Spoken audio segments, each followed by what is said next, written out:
send a revival to Bridgeway. God, send the multitudes in. And then we got to ask ourselves, what are we asking that question for? Are we asking that question from a simple place of, this is my desires? Because I have a selfish reason behind that. I want us to have a big church.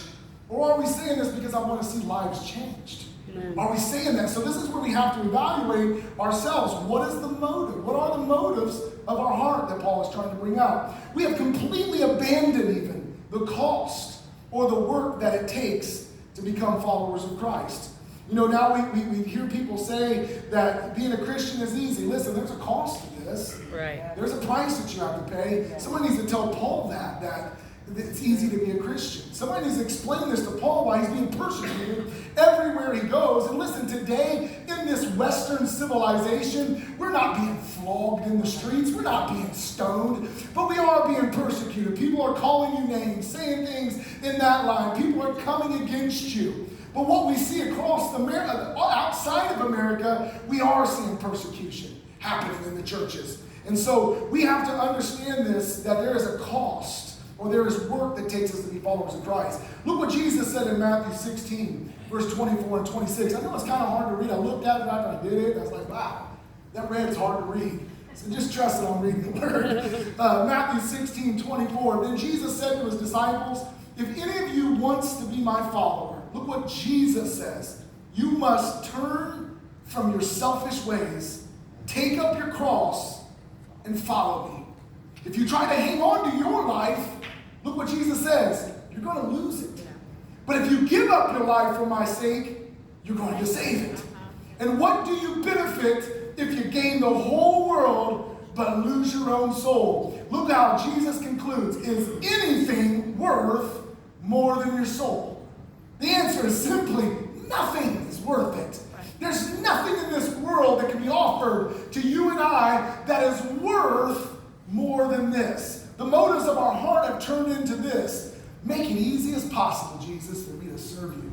Make it easy as possible for me to serve the Lord. You know, we want that sugar-coated Christianity. We want that easy, no pressure, no push against me Christianity or faith or following of Christ. But Christ's expectation of us is to do what? Take up our cross and follow him. It doesn't say anything else. Jesus said if you try to hang on to your own life, you will lose it.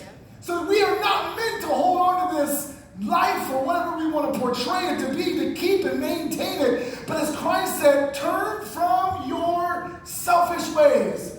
Take up your cross and follow me. Oh, Lord, help me, Jesus, in that area. I like to do things my own way. But, Lord, I got to turn from my selfish ways. That means I have to go and be the hands and feet of Jesus Christ. That means I have to do when you tell me to do. I have to be obedient to your voice. I have to hearken into your cry, God. I hear you, Father. I hear you. And we've got to be willing to do that. This is why we must evaluate the motives of our heart often. Listen, our heart sometimes can tell us. You know, I've heard young people say this. Well, my heart tells me that this is the one for me. Oh, I love this girl. She is the one, my heart. I feel my heart telling me that.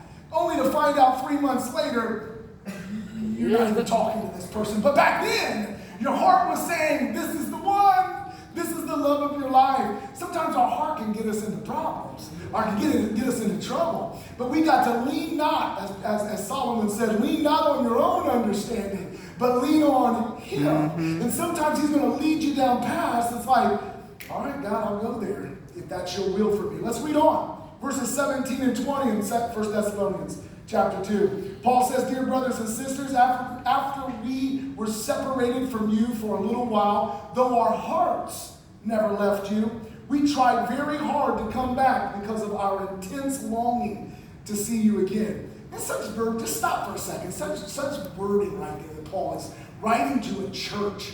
It almost sounds like a love letter to your wife. If you're in the military, when my dad was in the army and stationed in Germany, I can imagine a note like this to his wife. My heart, honey, has never left you. I tried very hard to come back, but they wouldn't let me come. I have an intense longing to see you, Isabel. Yeah, you can imagine that as it's just a beautiful writing. And we want it very much, Paul said in verse 18, to come to you. And I, Paul, tried again and again, but Satan prevented us. After all, what gives us hope and joy and what will be our proud reward and crown as we stand before our Lord Jesus when he returns? It is you.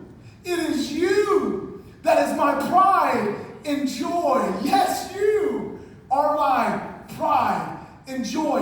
Listen, when I read Paul's writings, I realize that I'm not the pastor that I should be, and I'm trying to be. When Paul speaks of his church, he's speaking on an intensity of love that, like, I cannot wait to build you back up. I cannot wait to pour back into you and love you and simply embrace you like a mother would embrace a child, like a father would protect his own. Listen, this is some powerful stuff. So I'm convicted as I'm reading, but you as the church, are we willing to allow ourselves to go through persecution?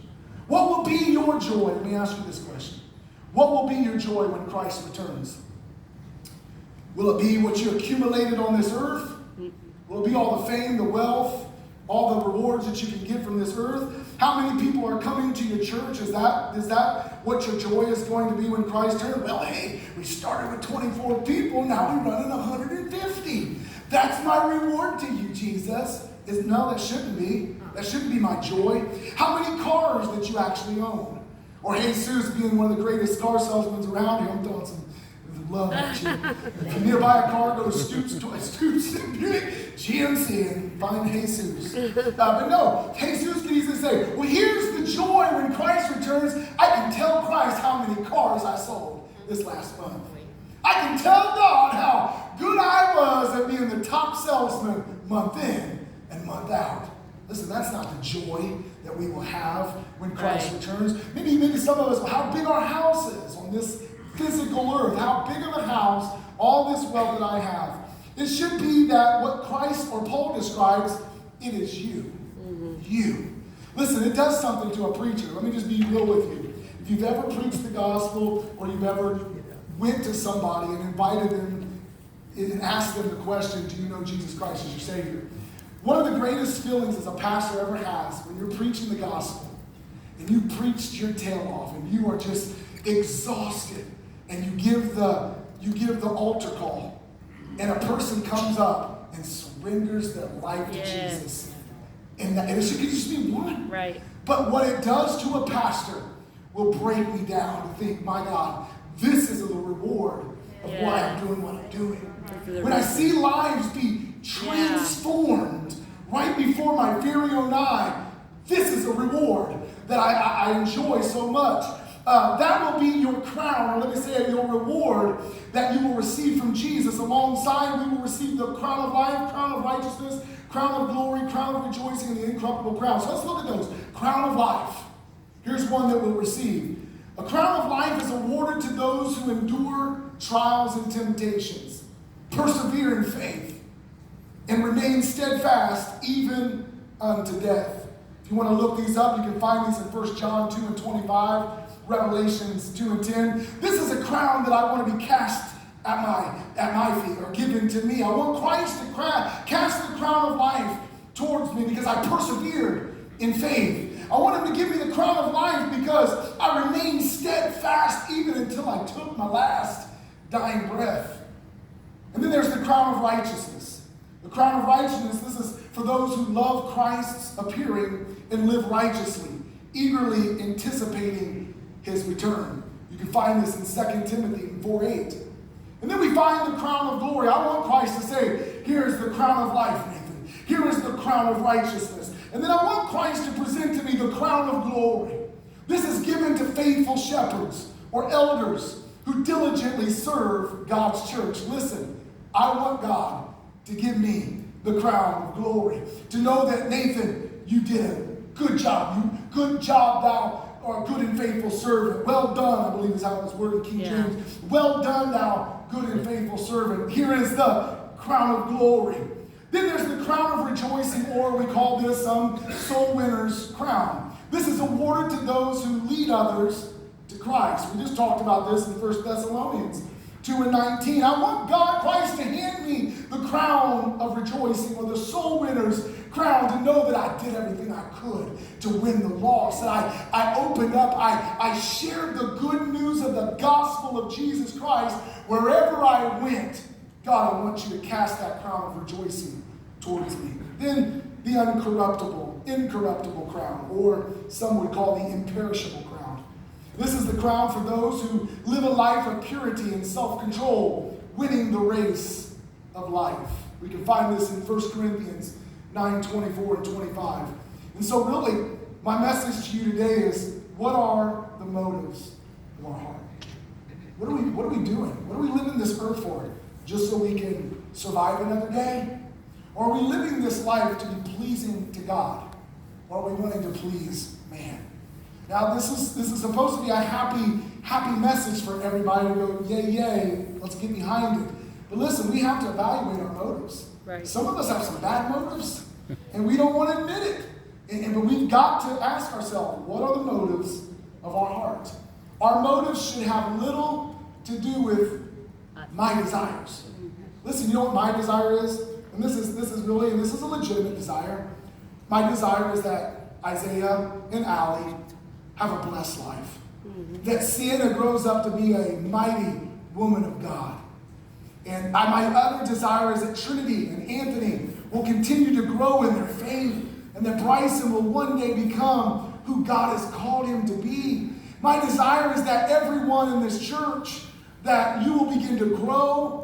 You will begin to grow in your faith and in your walk with God. But also my other desires is that Nathan stays healthy.